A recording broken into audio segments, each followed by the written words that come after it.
Good morning, traders. Manny Trader here with today's pre-market forecast for Friday, March the 11th. Let's quickly jump to our news reports for this morning. We do have prelim UOM this morning at 10 a.m. Keep your eyes open for that very sensitive report in light of what's been happening within the economy and of course on the world stage with Ukraine, oil prices, and so on and so forth. Let's jump to our analysis, jumping into our daily chart as we normally do, and we begin once again right back where we started from. It seems like a familiar theme the last several weeks. We've been in this particular range in this market since approximately the 18th of February. We've been just oscillating between these two areas. We did establish a new all-time low for the year, another swing low at about 40.98, 40.99, so to speak, right around this area here.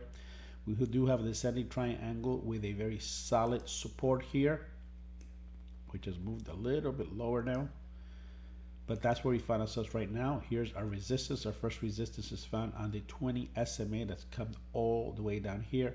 We need to be very careful of this cross here. Very careful of this cross here. Any cross between the 50 and the 200 SMA is called a death cross. And that would spell a heap of trouble for this market in the short to mid-term. So we have to be very careful on this crossover here. It's a very, very, very dangerous cross. Volume continues to continue to keep its high as averages at about 1.5, ATR at 111. That's unheard of. It hasn't been this way in quite some time. But some of this more of the same. Remember, whenever you doubt, whenever you're doing analysis in the market, and you're looking at a particular daily bar, for example, at this one here, and you're not certain of what may happen, always look left. Always look left. History tends to repeat itself, and although we are firm believers that no 2 days in the market are exactly the same, and every event in the market is unique, there's a lot of similarities that we can see, and as technical analysts, that's what we'll continue looking for, is for similarities.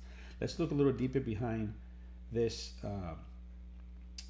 analysis thus far, and as we can see, here's another time frame here. We came below here, a new swing low of the year, getting right back into this particular channel again. Remember, we have spoken at nauseum about the fact that these two key levels here are very, very, very important, and we kind of broke right to it.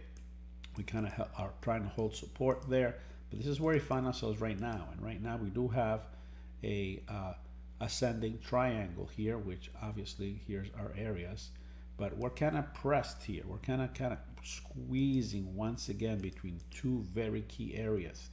Here, the market can go in either direction, honestly. It can go right back to these lows over here, or it can come back and retest these highs up here and potentially come right back and do a swing back into this level up here and begin the oscillating process once again. So keep your eyes open for those particular areas there and on the short term. And now we go to our analysis chart. What are we looking at today? Well, we're above the intraday high of yesterday. Obviously above the intraday high of yesterday. This is our close. Market established another swing here after it retests the intraday high of yesterday several times, including the failure, but it shoots straight across it. Right now we find ourselves in a very, very tight compression. Here is a trend line to the downside. We have this trend line to the one to the upside, this one to the downside. Let me change color so that we can distinguish them. So there's the squeeze. Now I did a double fib from this swing point and this swing point to the high, and right now we see a 38% confluence on the 38%, and we also have confluence here at the 50 to 61%. So what can we expect this market to do? The market can come down all the way back down to this particular level here, the intraday high of yesterday, which I have marked as an area, as support, and we can still expect the market to jump higher. Okay, we can still expect the market to potentially jump higher.